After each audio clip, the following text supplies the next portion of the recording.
Welcome to this heart-to-heart conversation, a portal into your freedom, your creative power, and your presence.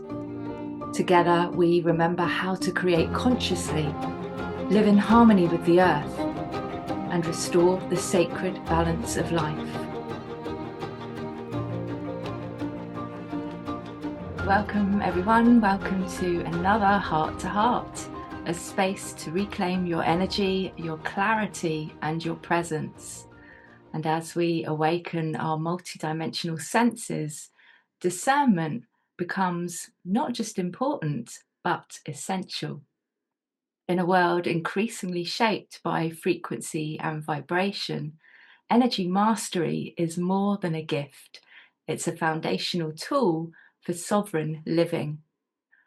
Learning to recognize what is truly yours versus what is being projected, absorbed, or inherited allows you to stay attuned to your authentic signal and navigate life with greater ease and grace. I'm Victoria Hart, and this is Awaken Your Multidimensional Self, the dawning of a new light. Today, we explore the art of energetic sovereignty with Eileen McKusick, whose pioneering work in therapeutic sound, the human biofield, and electric health helps us attune to our true resonance amidst the noise of the collective field. I've followed Eileen's work for several years now, got my own sonic slider, and so I'm really excited to dive into this relevant and timely topic. Eileen, welcome. It's such a delight to have you here. Hi, Victoria. Thanks. Hi, everyone. It's great to be here. So I want to start with the biofield. Can you explain, what exactly is it, and how does it shift the way we understand healing, wholeness, and the true nature of who we are? Mhm. Before we get into that, I just want to frame the context of where I am. I'm at the birthing center. My son's girlfriend went into labor, and so I'm here. There is a speaker that the things might come through. I also might get a text that I need to come now. Yeah, so, so thank you. I so wasn't sure if you wanted to announce it, Yeah, but just that's to good. frame that in case anything happens so that Okay. y'all understand what's going on here. Um, okay, so what is the Yeah. biofield? I would say that the biofield is our body's electrical system in its entirety. And most of us never learn that we even have an electrical system.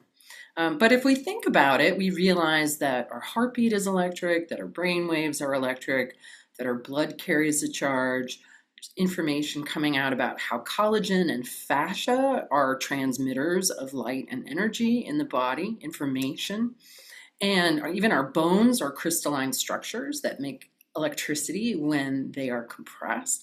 So, what all of this points to is the fact that there is actually an electric current running through the body, that the electricity in the body isn't a consequence of chemistry, but rather the chemistry is a consequence of electrical activity.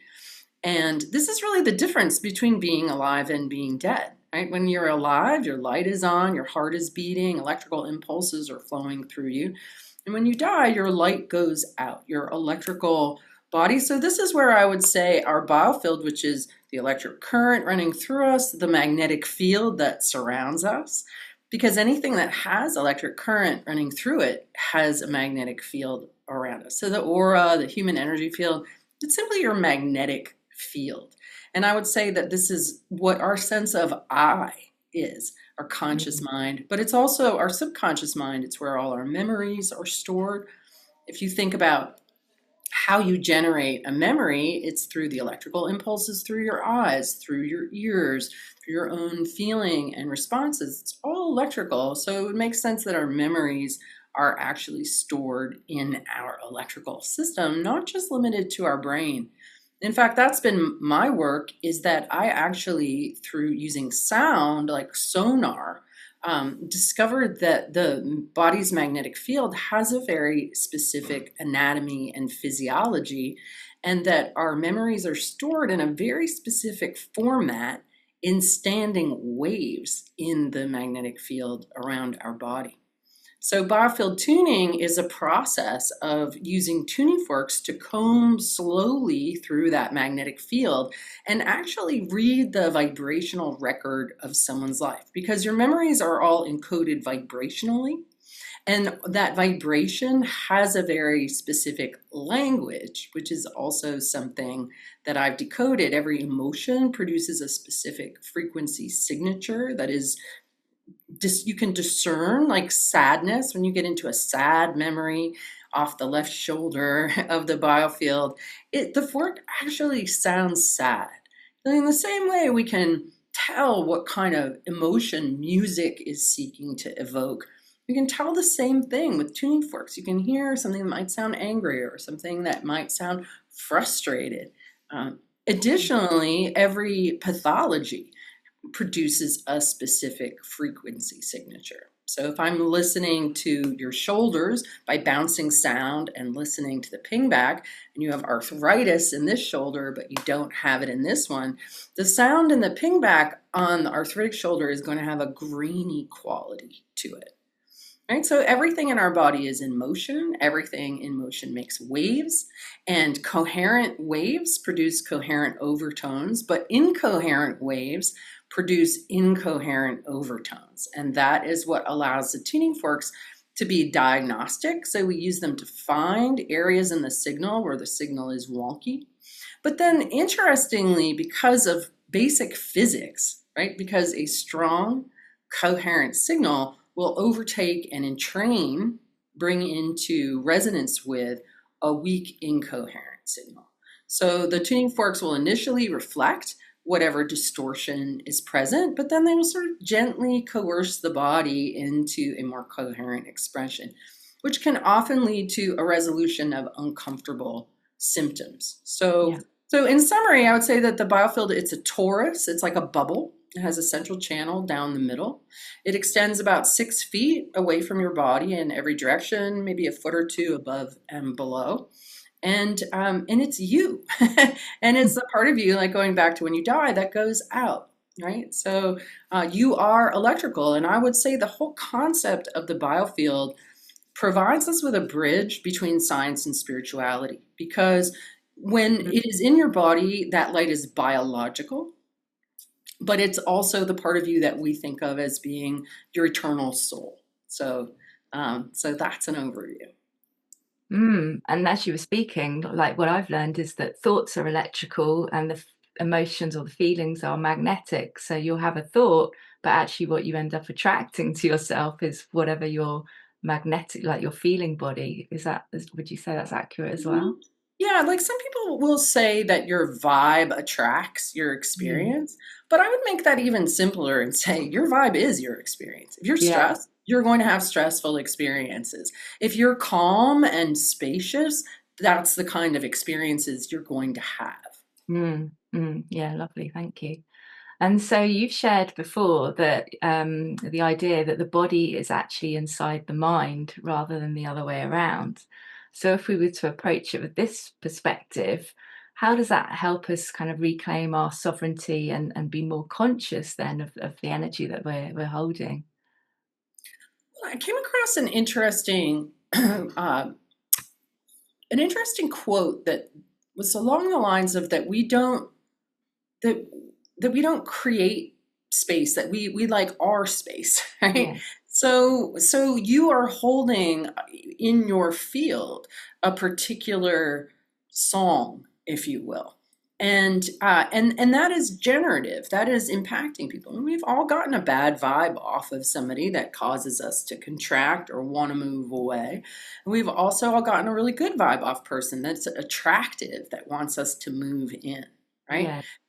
So our field, our container is continually creating space wherever we go, right? Even just going down the highway, you can see the way some drivers create lots of space around themselves, and then other ones are like right up behind people. Right? Right. And so just by our being, we are creating the world around us. Yeah, and what I took from that as well is that if the body is in the mind, then our reality that we're creating as well is created in the mind. So one reality that someone else is experiencing may not be the same as another person in exactly the same experience. Mhm. Because if you think that all of our memories are stored in our biofield, really Yes. truly around us, right? You're inside the whole history of all of your experiences, then that's the lens that you're viewing reality through. And it's because of this that it's really easy for people to project, because they might have had a very disturbing relationship with their father, for example, and they have a lot of uh, disturbance and noise in the signal in their field around like male authority figures. And so they may see or perceive something that someone does through the lens of their father wound and misperceive what the other person's intention is. And so then kind of project a reaction that isn't really appropriate, that is reactive and projective because it's going through this lens of distortion. Yeah, yeah, I love that. And as we're moving through to into the Aquarian age, my sense is that we really need to be able to tap into that navigation system of what you shared earlier. Like, does it feel good or does it make you want to contract? So, how do we then discern what actually is our own energy versus maybe what we've absorbed or inherited through projection, or conditioning, or even just being entangled in these, tight, close relationships? Well, I think that that's really hard, honestly. Like, I think it's something that a lot of people really struggle with, and it really takes time and experience, especially for people who are sensitive or empathic, didn't have good boundaries growing up. There's a real confusion around what is self, what is other, where my sovereign self ends and where my clear boundaries are, my sense of who I am, what my energy feels like. I know that for me, growing up as one of those people that was always told that I was too sensitive, Mhm. that I was just exquisitely attuned to other people's vibes and consequently impacted by them. That it took me a long time. And I would say that my practice in biofield tuning actually really helped me to learn that, because early on, as I'm self taught, and I definitely figured out some things the hard way. I remember my husband saying to me, he's like, "You're bringing other people's energy home with you from the office." And I was like, "No, I'm not." And then one day I realized that I was like, wow, I'm thinking somebody else's thoughts. I'm feeling somebody else's feelings. Like, this is not me. I picked up a cloud of somebody else's vibe. And I said to my husband, "Oh, I actually am bringing other people's energy home with me." And he was like, You visit it. so I had to really work to cultivate my own sense of self, my own sense of self. And I did it through the concept of neutrality, because I think we've been sort of conditioned to chase happiness or expansiveness or this or that. Mm. And what I learned to do was to recognize my own neutral state, where I was just at rest. I wasn't feeling anything. It was just very neutral. And so it was through this cultivated understanding of myself in neutrality that I began to be able to learn to not take on other people's stuff, to recognize that if I had, and to be able just with a breath, right? Because letting it go is actually not that hard. Anything that's not yours is actually easy to let go, but you have to acknowledge it, right? You have to see it and you have to very consciously let it go. And you can just do that with a breath, just a big breath down in your belly and exhale down on the ground. You just flush that down into the ground and be like, oh, it's not mine. I don't need to be holding that pattern, right? But that's really hard to discern if you're not aware of your own self. And I think sovereign consciousness is a process that we have to learn. Like, I don't think it's a step one, step two, step Right. three, and You boom, need you've to. got it. I think it takes some awareness and some recognition and then some practice. Because if you're feeling upset about something and it is yours, you can't flush it away. Like it'll just whoop pop back up. And then you have to figure out like, well, emotions are messengers. They're my body telling me I need to move or respond or emote or, do something in order to or to really hear what the message is, right? Because I think sometimes when we feel uncomfortable, we just want to push it away. We're like, oh, I just got to let this go. I just got to let this go. But if it's trying to tell you something, it's not going to leave till you get the message, Yeah. right? So you have to ask, is this mine or someone else's? And if it's mine, what does it need me to hear, understand? Like, how do I need to act with this? Yeah. And then also on top of that, then it's sensing, well, what is actually true? Because we're now in a world of very mixed signals where we're getting like spiritual messages and messages in society. So then how do we begin to distinguish the authentic resonance from distortion, or what might even be termed as like false light? Discernment, right? And again, that is also, Victoria, especially in this day and age with AI and Mm. so many falsehoods paraded in front of us all the time, that our own ability to gut check and to know is really more important than ever. And I would say that, people talk about, do you go with your heart and how you feel, or your head and what you think? Or even your gut and what you know. And I would say when all three are in alignment, you're Yeah. good.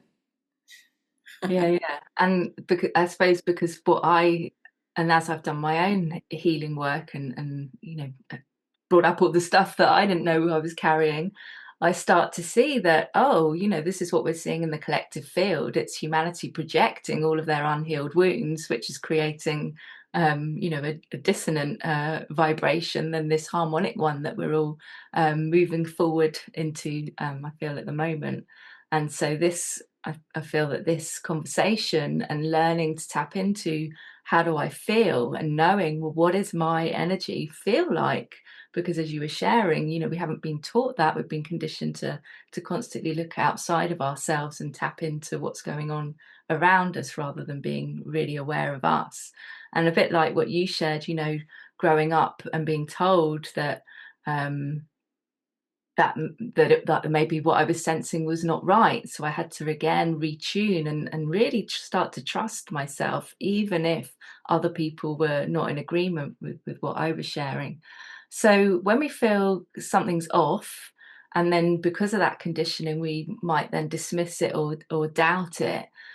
Would you say that clarity first comes in the body, or is it first in the field and then moves into the body, or are they like intertwined?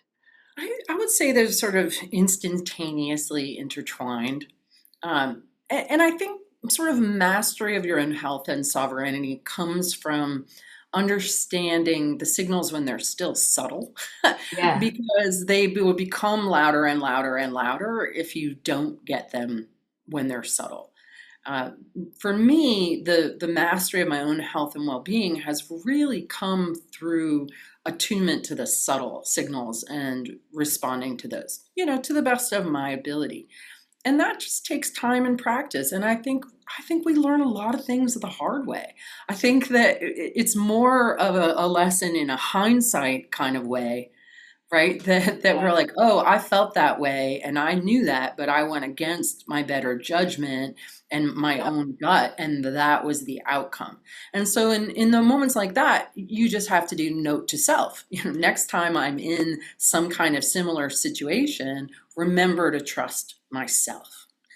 Right. So I do think that a lot of this learning to come into this place of your own clear boundary, sense of self, responding to subtle things, not taking on other people's projections, really comes from a whole slew of lessons learned the hard way, unfortunately.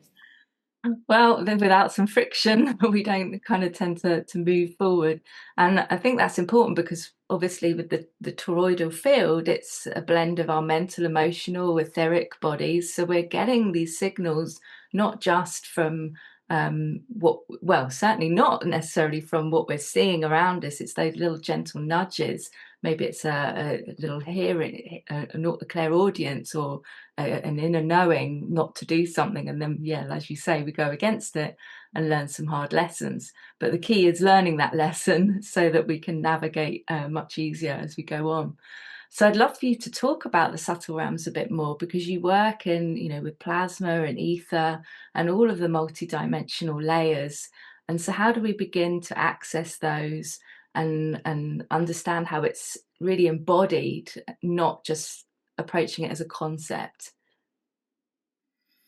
Well, we've all been raised, most of us, in a cosmology of separation and darkness, really. Black holes and dark energy and dark matter and entropy, everything's going down and falling apart. And it's pretty bleak, right? It's a dark, bleak, depressing kind of cosmological story about how, light stars are devoured by black holes and everything's like eating your light kind of thing. And I believe that's intentional. Like, to me, this realm is like, hide the truth, hide the light, and then some of us were like, this doesn't add up. And we go in kind of like a scavenger hunt, to figure out what's been hidden and how we can understand it and integrate it. And my own scavenger hunt led me to discover that there are two additional states of matter besides what we're taught, and two additional forces of nature as well. And so for me, it was the uncovering of these additional forces of nature that really moved me from a place of being stuck and unable to solve a whole slew of problems that I had, to being able to actually solve those problems and move forward in the game with like leaps and bounds. And that was the discovery that those two additional states of matter are actually illuminated and connected. Plasma is the flow of charged particles. It is basically the energy of life itself. And we can see that in things like the sun and fires in northern lights. In sparks when you get shocked by your cat. That's all plasma. But even our atmosphere is actually a plasma. So when we talk about going to the beach to recharge or going forest bathing to recharge, that's actually an area where there's a lot of ions, right? It's an ionized environment. Well, that's electricity. That's electric current. And so we are literally recharging at the beach in these ionized environments. Many people have negative ion generators in their spaces, right? That's a plasma, and it's generating a plasma. The higher up you go in altitude, the more electrical charge is available. That's why when we go up on mountaintops, we feel this sort of sense of peace and energy and expansion, because it's more of a plasma environment. Conversely, cities where there's a lot of Wi-Fi and a lot of car exhaust and all, that ionization gets really depleted and our batteries go bleh. So plasma is ubiquitous. It's everywhere, and it's also in us. So the work of Gerald Pollack talks about the fourth phase of water and how water in the body is in a gel state because it has electric charge. It makes it structured. Our biofield is a bioplasma. Our magnetic field is a plasma, but it's informed by our biology as well. So every living thing has a bioplasmic biofield. And this is a bit of a whole different way of thinking, like, wow, the electricity that powers me is what is powering lightning strikes or the sun or just the whole atmosphere of the earth and the way currents move around and things like that. It's all electric. It's all plasma based.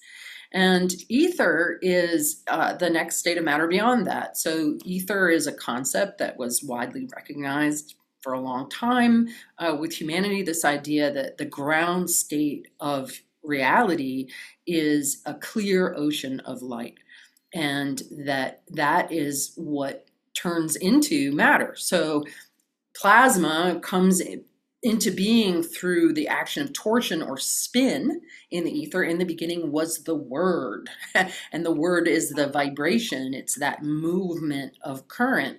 And then that movement creates positive and negative charges. So ether spins into plasma, and then plasma densifies into gases, liquids, and solids.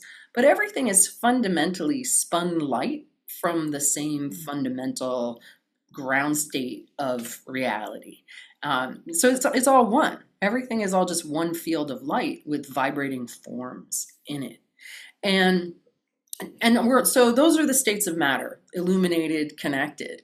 And then the states of motion, I would say that we all learn about entropy, and how entropy is the force that pulls everything down and apart. But we don't learn about syntropy, which is the opposite, also sometimes called negative entropy, which is a ridiculous word for the force that causes babies to grow in bellies, or trees to spring to life, or anything that comes into form, right? So entropy is falling apart, but syntropy is coming together.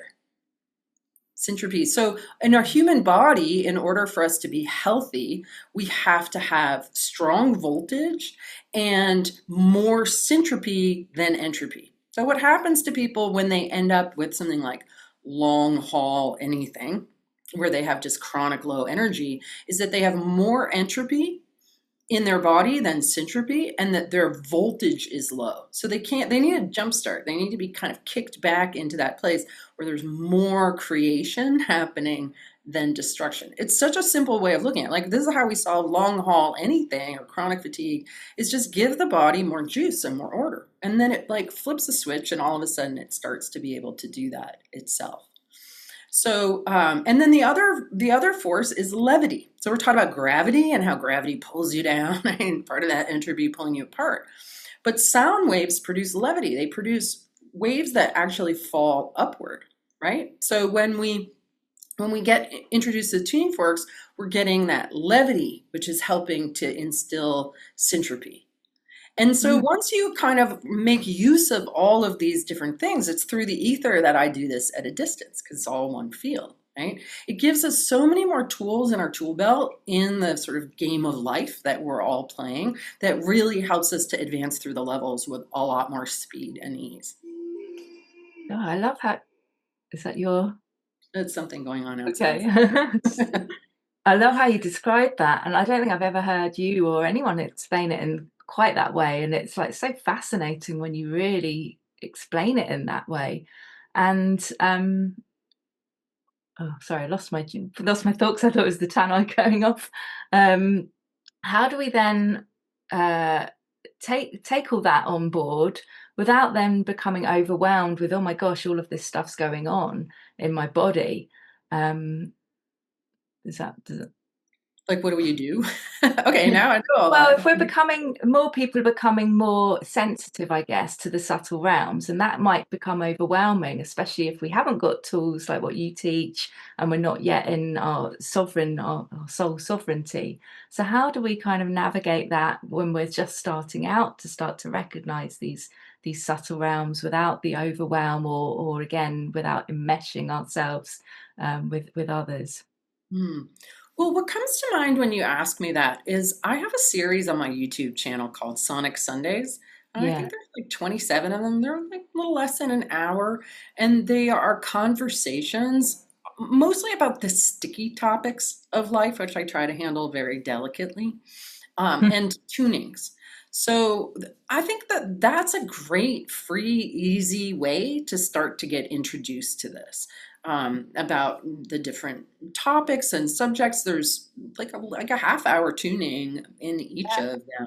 So it's a way for you to start to familiarize yourself with this language, with this model, and get tuned at the same time.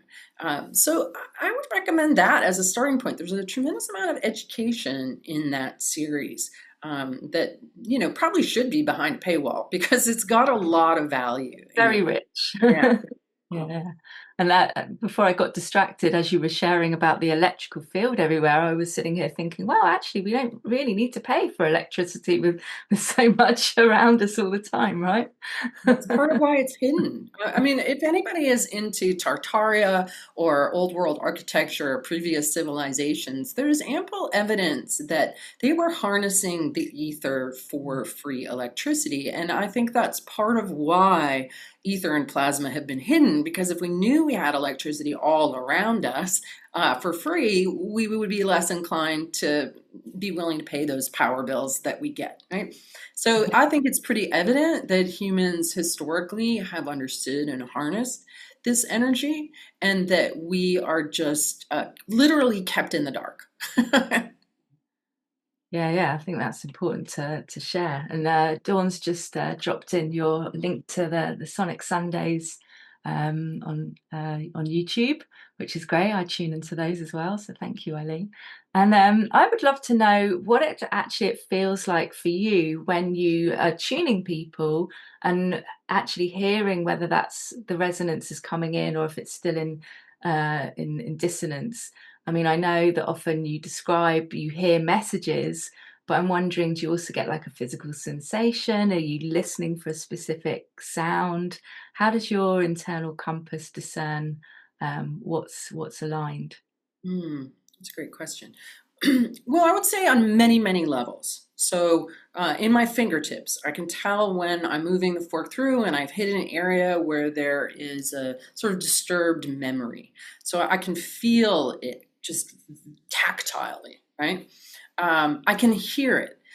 What I've learned as a teacher of many years is that most people are kinesthetic, and they are going to respond more to their fingertips than what they hear. Because what you hear is actually a language, and it's a very consistent language. And so if I were to drop you in Mongolia, Victoria, you would not understand any of the sounds at first, but in time you would learn, oh, that sound means that. That sound means that, right? And you would start to become more fluent in that language. So the language of vibration is exactly the same. You start off and you hear maybe a double beat, do, do, do, do, do, do, do, and you're like, oh, that's fear. Okay, I know that sound means that fear is present. Or you might hear the fork might go very high pitched, ah, and you're like, oh, that's alarm, right? I know that that's alarm. Maybe they had a car accident or a slip and fall or something here. So you start to learn to identify that certain sounds mean certain things, right? So I've been doing this for 29 years. Like, I'm massively fluent in all kinds of subtle sounds. It's not intuition. In the beginning it was, but now it's pattern recognition. It's like, I know exactly what that sound in that part of the field means, period, right? So it moves from being sort of an intuitive feeling sense to being like a knowing based on experience, because it's consistent. It's consistent from person to person. I'll get sensations in my body. I will feel pain where they have pain. I'll feel it in my body. I might get nauseous. If I'm in a place where they had some kind of trauma that caused them to contract and hold their breath, then I'm going to notice that I'm struggling to breathe. Right? So my own body becomes a resonant reflection of the signal that I'm working in. And that can be a little confusing at first for people, because they might get into something where there's a lot of fear and anxiety and they start feeling it in their body and they're like, what, am I feeling anxious because I'm doing this session? Like, is it me? But Right. after just a little while, you learn to discern, like anything that I suddenly start feeling, because the tuning fork is broadcasting the signal and I'm bathed in it, right? So all the water in me, all my own little receptors are going to start resonating with that. So you learn to identify, that what you are experiencing is just a reflection of the information that you're in. And then, sometimes people will get very emotional. I mean, I've been in some really gnarly memories in people's fields, things that are like unbelievably sad or unbelievably horrible. And I feel them, I feel them, and it can be really intense. But what's amazing is that as you're working in a really turbulent, difficult spot, what will happen is the body will resolve it. The body will use that reflection, that coherent input to like relax itself down out of that. And then all of a sudden you might be like in a storm and then whoop, it's gone. It's over. It's just done. Right? And then you're like, whoop. So we train everybody to just breathe and ground and breathe and ground and keep into their own neutral self and just trust that you will work through these pockets of discomfort, come out the other side into a place of resolution. But it can be intense, it can definitely be not for the faint-hearted. Like my son Cassidy, who's 24 now, but he became a tuner when he was 18, and he did it for a while. And for a young man, like being in people's intense stuff was a lot for him. You couldn't do more than one a day. But for somebody like me, I can do four. I used to do five a day, 5 days a week, because I was very resilient and very able to just separate out self from other, but you have to, one, you have to care, you have to be really interested in people and their stories, you have to really want to help, right? So because you're putting yourself through some discomfort, but the reward that comes on the other side of seeing somebody become a lot more free, a lot more embodied, relieved, right?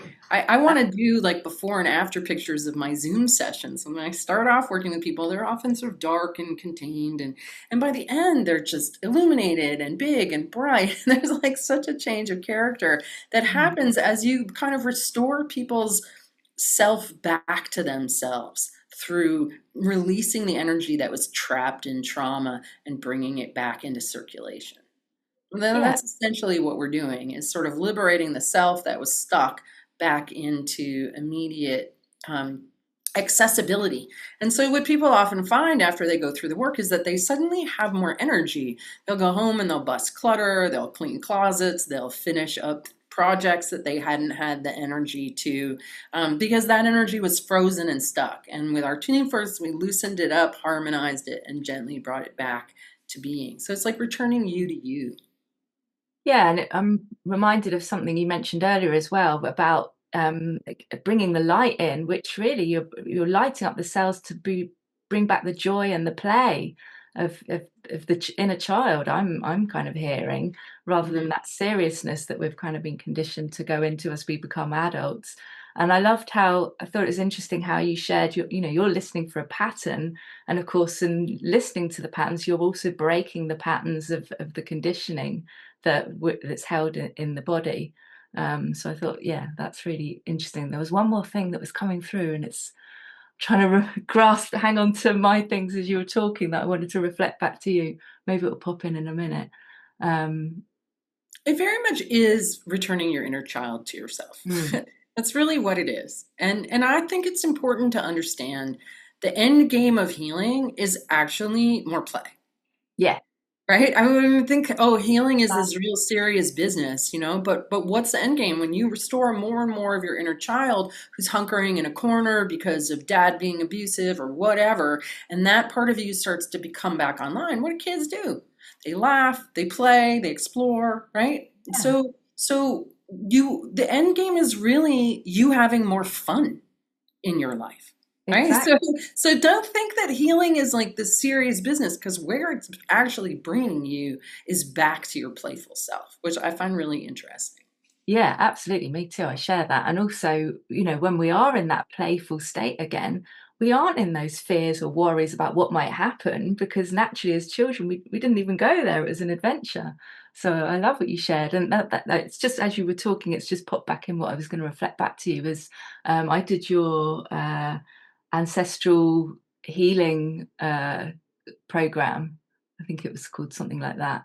And I think you were saying in that was possibly the hardest one you've done, because there was so much dissonance in the fields of like the mother father lines, and then obviously going back through the generations. So yeah, just want. And that's really significant, and something that I don't think people fully appreciate, because I think there's many people here and now that are on the healing path that have expectations of themselves to kind of get their act all sorted out and be good, and without realizing that we have multi-generational trauma in our upline. I often ask at talks, how many of your parents were like doing this work? And nobody raises their hands. Like nobody, right? My parents, 5 o'clock was drinking time. And my parents went through World War II. My mom was bombed out of her house a few times in Belfast during World War II. Some real trauma there. And that generation was like, well, let's smoke and drink and play bridge and, just, Down. yeah, that was their management. They weren't processing things. And then so we have this whole generation that's come along and go, wow, my parents were really messed up and this world is really messed up, and I feel like it's my job to sort this out. And then we think we're supposed to, get it done in 10 minutes. But we're much more informed by the noise and the trauma and the miasms, what I call ancestral miasms, by our upstream than we realize. In fact, I've teased out a pattern that I've really observed, and that is when people go under pressure and do what I call come out sideways, they often engage in behavior that they regret or are ashamed of afterwards. Mm. And that kind of subconscious pressure driven behavior is very often the mathematical expression of a miasm from upstream. So think about any of your behavior that you don't seem to have control over or that you're ashamed of, and I can pretty much guarantee you that that is something that is popping out from a grandparent or a parent, Mm. and it's just in the music that is you. DNA is not fixed chemistry, it's Mm. flowing music, and it's very mathematical in the way that it expresses. And Mm. so I think just starting to learn to recognize, when something comes out of you and being like, what was that? And where was that from?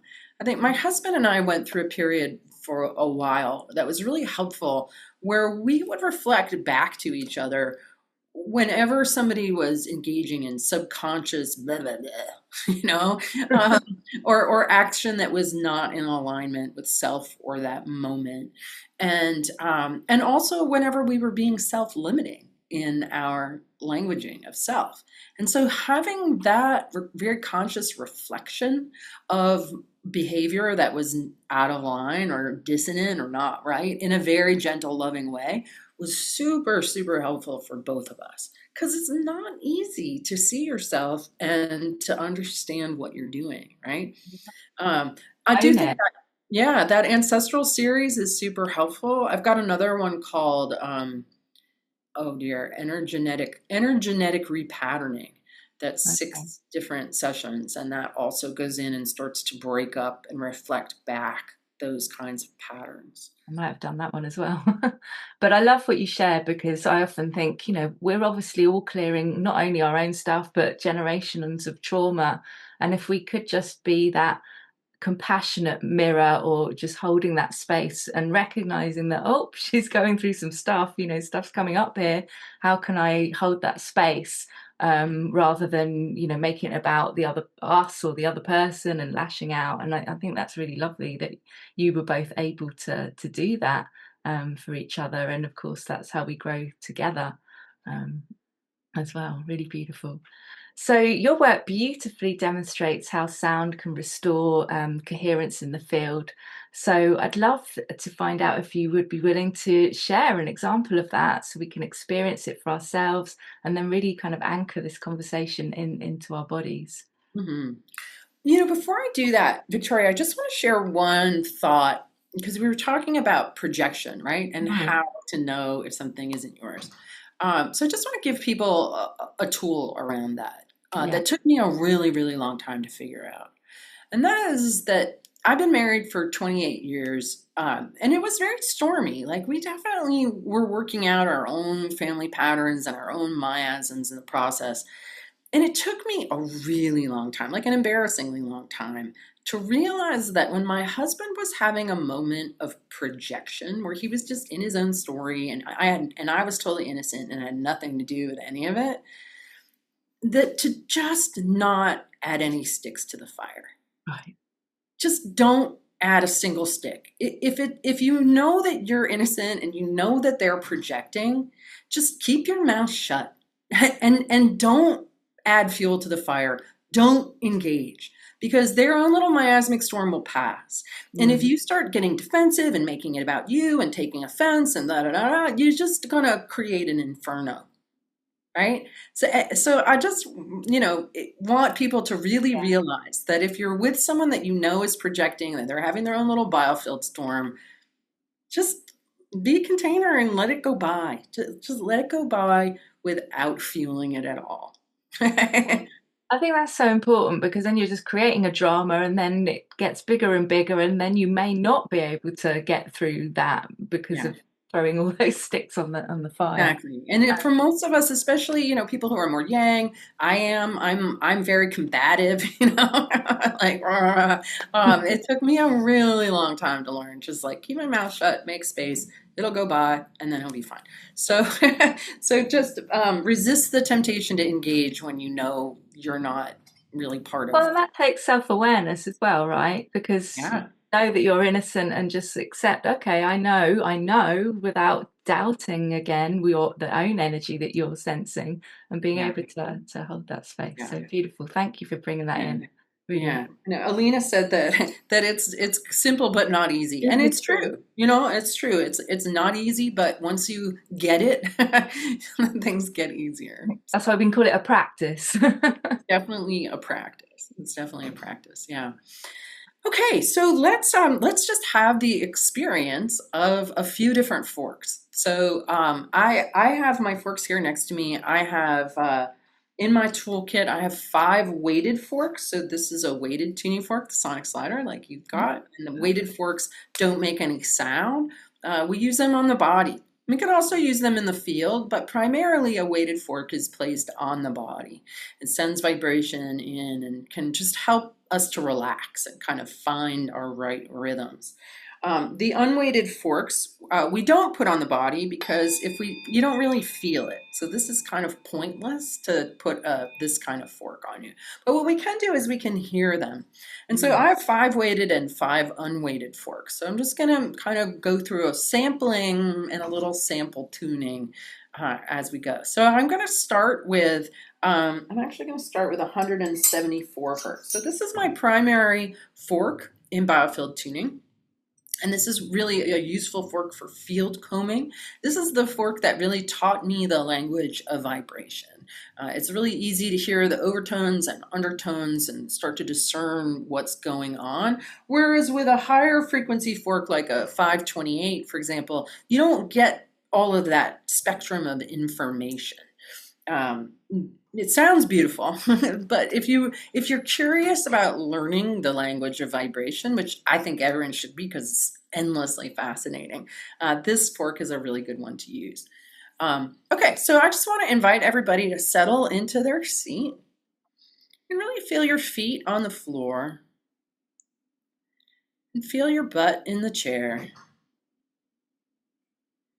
And can you feel both your feet on the floor and your butt on the chair at the same time? Just really bringing your awareness into your lower body. And take a nice big breath into the upper chest. And then on the exhale, just let those shoulders drop down. Take another breath, sort of into the middle belly, and let the jaw go slack. And exhale down. And then bring your breath all the way down into your pelvic floor and imagine that you can exhale down your legs and out your feet.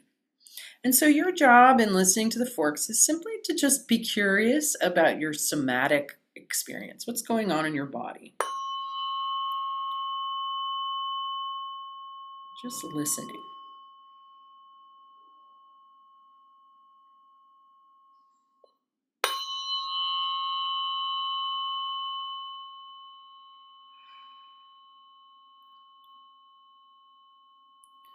Just noticing if you feel like stretching or yawning, moving in any way, or if you just want to sit and be quiet.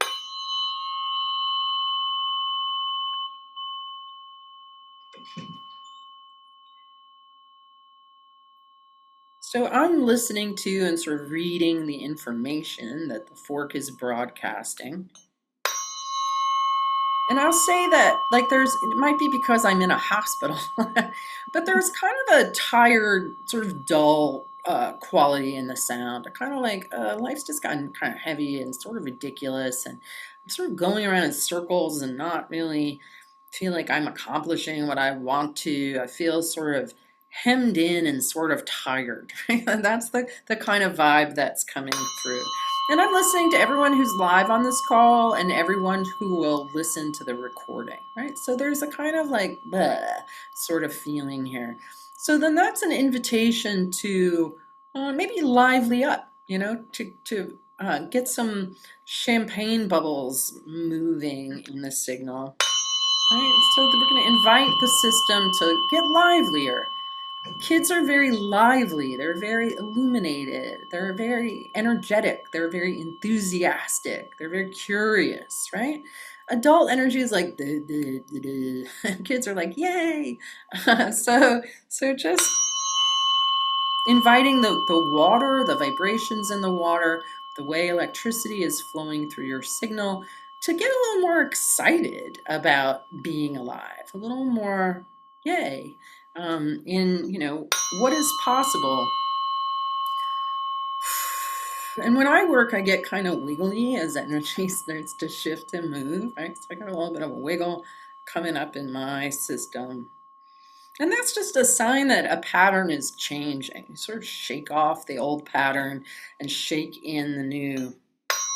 All right, so now I'm going to switch to the 144. And we're just going to listen with that one. And let this one really go in wherever there's restriction or tension that might be holding back that excited, happy to be alive movement in your signal. It's very often like a stiffness or a tension or a breath hold.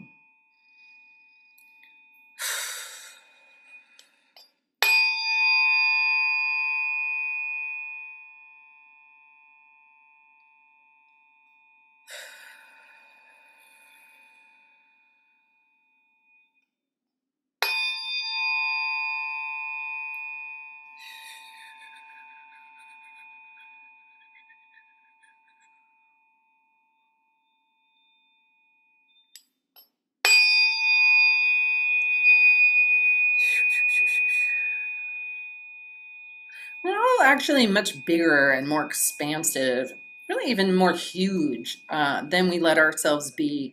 Life contracts us. It makes us small. It makes us pull in. We don't want to be too much or too loud or too bright or too fabulous.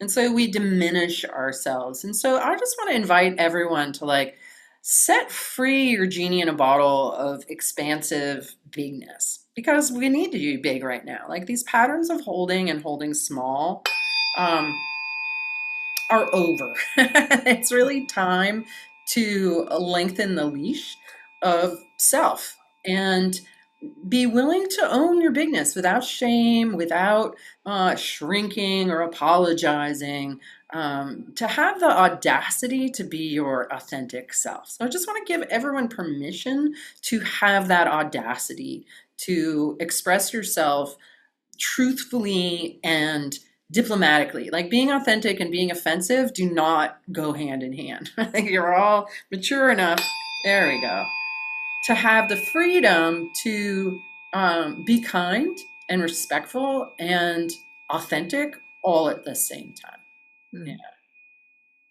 Good. Okay, now I'm going to do one more fork, just a little bit, and this is 222 hertz. And we're just going to breathe into the belly and allow ourselves to feel the biofield, feel it brightening, feel it expanding, and feel that permission to simply be authentic, because that's where health arises from. Health arises from you being authentic, from not tucking in all your corners and making yourself small and keeping your mouth shut and being a victim and all of that. That creates restriction in all of the fluids that are moving through you all the time, including electricity.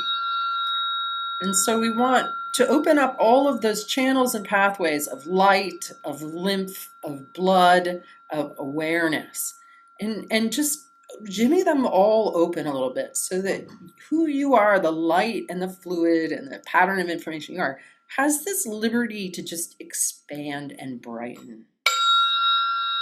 There we go. Last one.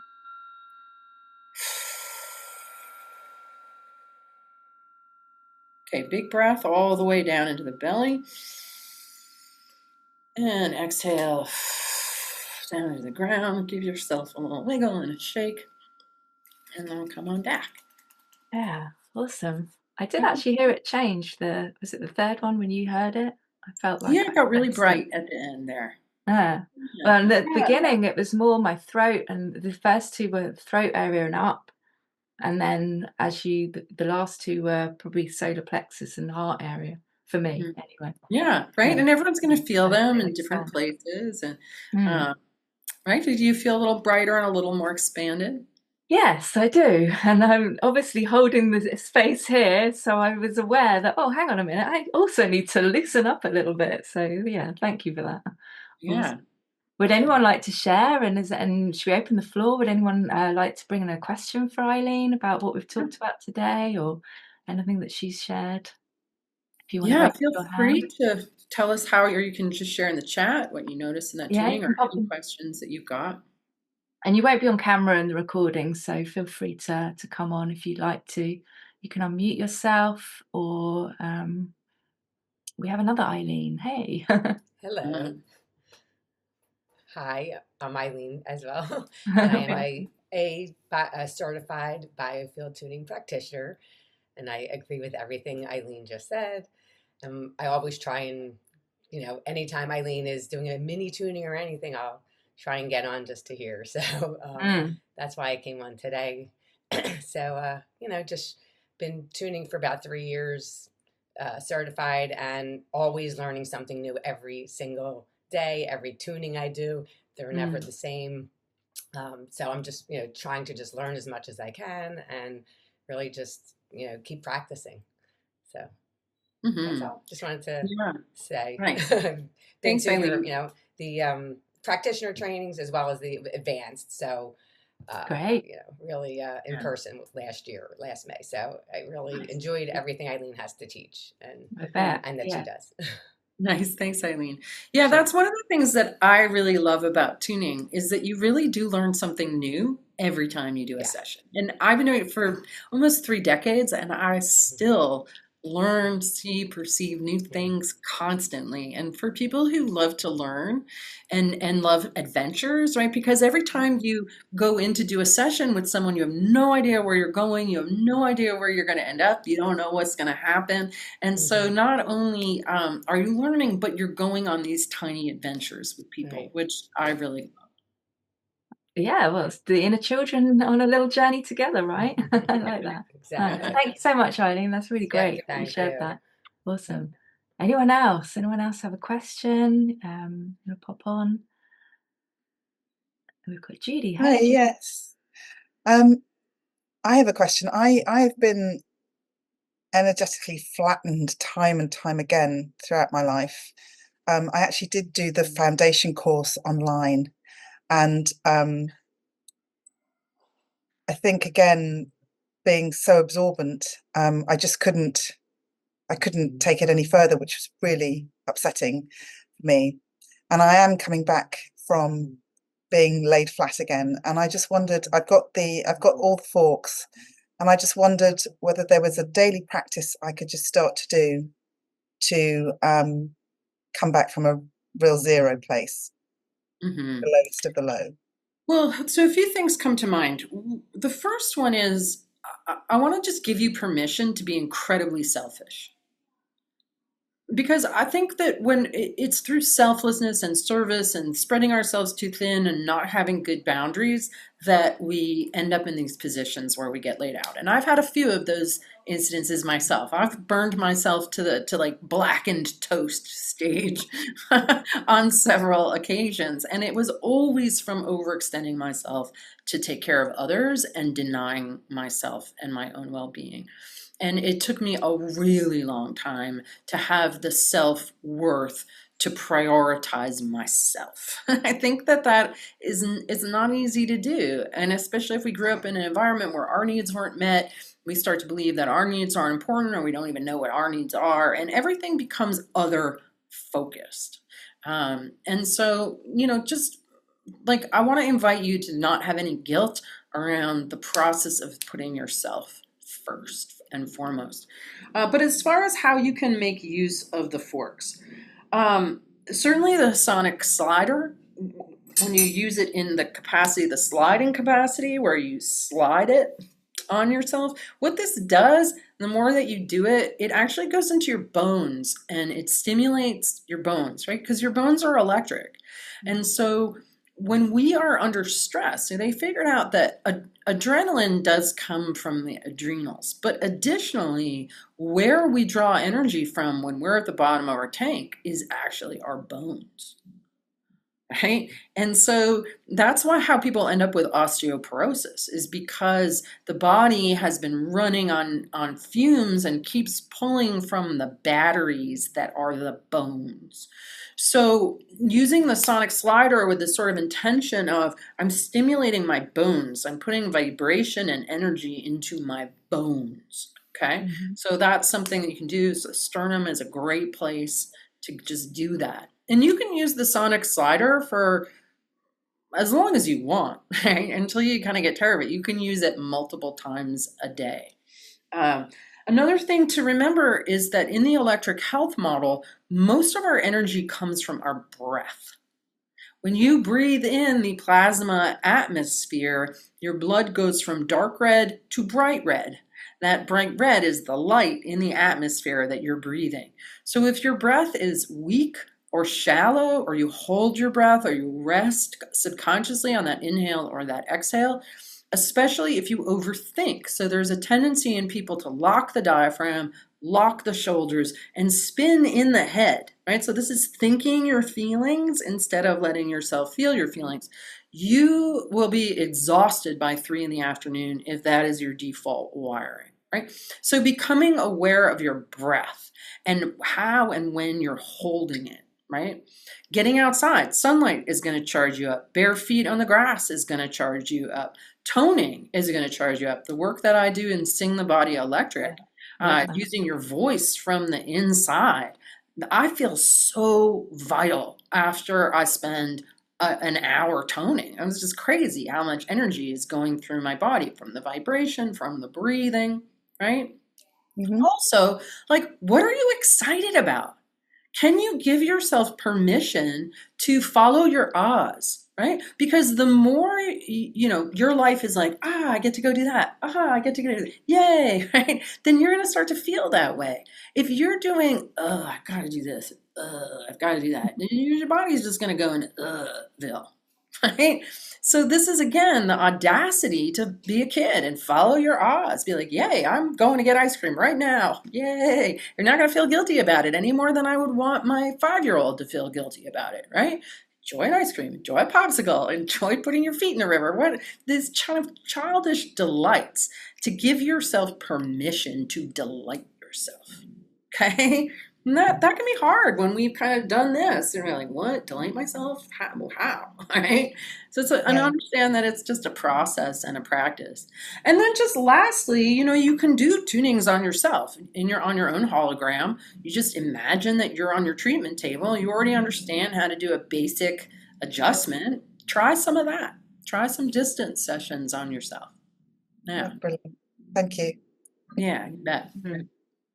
Good question, Judy, and I can resonate with a lot of what you shared there, Eileen. I love that. Follow the R's, not the U's. Exactly. Yeah, if you just keep doing the U's, you're going to feel and your life's going to be And they're very often out of like duty, obligation, guilt, and just be like, no, my life, my health, see ya. I'm like, I'm doing this. So yeah, it's audacity, truly. It requires audacity. And I really want to encourage that in people. Yeah. Good reminder, waking up those little children that have been sleeping for too long.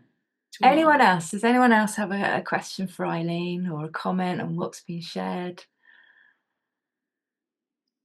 I saw Marcia turned her camera on, but she looks engaged. Marcia, do you have a question or a comment? You're muted. I think Marcia hopped in a bit late, actually. Okay. Yeah, I didn't have a question. I just got on, so I'm just checking in now. Okay. I'll take you to the hot seat then. Okay. Maybe there's some confusion with the times. Well, you haven't missed it. You caught the end, and you'll be able to catch the recording. Yeah, I'm on West Coast time. Well, thank you for being here. Thank you for coming. Yeah. Actually, just because we are live, we are having a sale right now, today and tomorrow. I think it's on the 20th at the Biofield Tuning Store. So if I make all my own tuning forks, well, I don't make them, but I have them made.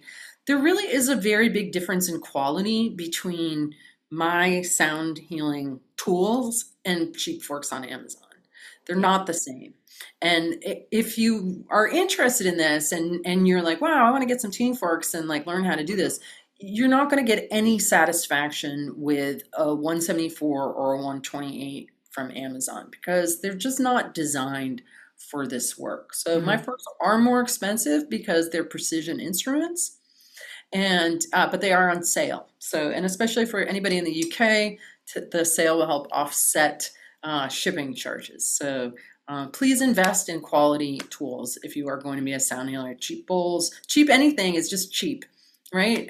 A good craftsperson invests in quality tools. A good musician invests in good instruments. So it's the same with sound healing. Absolutely. And you've crafted them because you've come up against things that have needed that particular tone to be invented or created. So exactly. I love that. Well done. Thanks for bringing that in. We've got a couple of questions just coming in. So Alina asks, will there be some new advanced class for tuners? Well, I was going to do some level 4 classes. In fact, I was supposed to be one next weekend, but actually because the baby was due, I ended up rescheduling it. So I would imagine, right, currently we have levels 1 through 3. Last year we did some level 4 classes. I'm always coming up with new ways to approach this work. I'm continually inventive and curious. And so, I'm imagining we'll have up to 10 levels at some point here. Awesome. But we got time to spread out on this runway. So we're going through the biofield and more. Yeah, right. I'd say at level 10, we're going to learn how to teleport. So you only need a one-way ticket to that class. I love it. All right, just see if anything else is coming through. And someone's just said, biofield tuning forks are the best investment into our quality of life. So thank you for that. That's Alina as well. Oh, awesome. Well, we've managed to go past the hour without a baby crying just yet. So that's kind of cool. And also exciting for you. So thank you so much for being here, Eileen. And before we close, I just wondered if you would like to just share a little bit of guidance for anyone that's either on the call or joins the replay, and they're just starting to find their space and find their own energy. What might you offer them to help them really reconnect to their true home frequency? That's a really good question. I mean, at the end of the day, to me, in all honesty, it is about my relationship with God, with the one, with life itself. Right? That's where I get all healing, all peace of mind, comfort. Everything comes from God, not from tuning forks, not from my own voice, but from my own ability to clear the noise out of the signal so that I can connect to the one and rest in the one and feel the love and the harmony and the coherence of the one. That life itself is fundamentally harmonious, and that humans have noise in our signals that disrupt our ability to rest in that connection. So that anything that you do to get the noise out of your own signal, whether it's tuning forks, whether it's your own voice, understanding that all healing, all sense of self, all sense of connection, all the good things that we want to feel come from having a clear channel to God. Whatever word you want to use for the one you call source, nature, the universe, the cosmos. The ground state of the cosmos is harmony. The ground state of our own being is harmony. Everything else is just noise in the signal. It's a tempest in a teapot. And so the more that we can learn to abide in that holy silence and spaciousness, right? That's where the real medicine is. Like tuning forks help get the noise out of the signal, but they aren't what is going to save you or bring you into that coherent place that you want to get to. You have to understand that the very air around you is programmed for harmony, that nature itself, that you can go up to a tree and be like, give it a hug and be like, give me good vibes, right? That fundamentally harmony is within and without, and everything else is just noise in the signal. So where you're aiming to go is into that unconditional, unquestioning envelopment with the peace of the one. Really love that. Yeah, and I'm thinking of like, you know, a symphony orchestra and everyone's playing in tune, and then there's just that one off tune, so it's bringing them back into resonance. Love that. And then if you had a message, a personal message, or some wisdom from your heart today, Eileen, what would you share for everyone? That everybody knows that they are amazing and gifted. Like, everybody knows that. You know the way that God made you amazing and gifted and extraordinary. The trouble is that you don't believe it. So I would just say, believe in yourself. Believe in whatever mission you've been given or gifts that you've been given. Don't push them off and say, oh no, that's too grandiose, or no, I'm not worthy. Like, everybody that I've ever worked with, the beauty of the tuning fork work is that as we settle down the noise in the signal and we amplify the harmony that's underneath, everyone is beautiful, everyone is amazing, everyone is brilliant, everyone is gifted. You've been told that you're not, you haven't been seen, that hasn't been fostered, that hasn't been reflected, but you know that that's there. And I would just invite you to start to believe in it, because that's just who you are. Yeah, and that's been my journey. So you're really speaking into that, and it brings you alive when you do start to own your magnificence. So beautiful reminder. Thank you so much. I'm so grateful for you being here today, Eileen, amidst all the potential baby arriving any moment. Thank you so much for your presence and sharing all this amazing knowledge. It's really fascinating. And Eileen has actually brought a special gift for everyone. I'm just going to drop it in the description below. And it's a special video session on how to hone your intention. I don't know if you want to share a little bit more about what that does and helping people to manifest their dreams. Sure. Well, intention, energy follows intention. Right? I remember explaining to my kids one day, they were probably like 5 and 8, and we were out bouncing on a trampoline. And I said something about intention, and they said, Mom, what's intention? And I said, well, it's when you project something with your mind and then your body follows. So let's intend to jump higher. And then we were all sort of sailing up above the net all of a sudden, right? And they're like, oh, okay, we understand intention. And so the more intentional we are, I would say I've lived my life like that scene from Indiana Jones where there's a chasm and he just steps out and the step appears, right? And the more intentional and clear we are with that intention, the more life will rush in to support us in moving. A lot of people get trapped in the paralysis of perfectionism, right? That just stops them from really going for it. Something that I'm blessed to be gifted with is the sort of ability to just go for it, set that intention and follow it without hesitation or questioning. So this is a 1-hour video and tuning where I am helping you to hone your intention, get the noise out of the signal. Dawn, my assistant, is here. She did drop in a note that that's a code, but no codes work in the store when a sale is going on. So you won't be able to use that code until our sale ends, just so you know, just a timing thing. But after the 20th, you will be able to go and get that free session. Awesome. Yeah, thank you for that. That's great. And I would just love to reflect that I think what the magic that you shared today really is about knowing your own energy, so you know then what's true for you and whether or not you're being projected upon.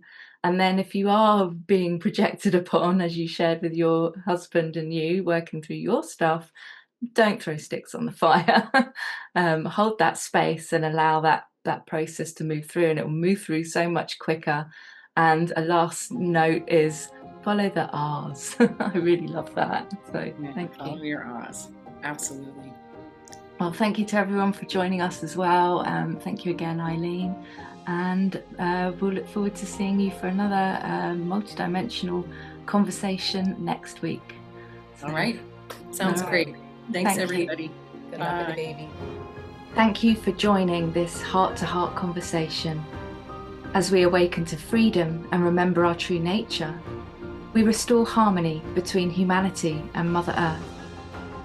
This is a space for conscious creators, for those here to reclaim their power, presence, and divine potential. I'm Victoria Hart, and from my heart to yours, I honour your light and your unfolding path. To explore more, visit theconsciouscreationcoach.com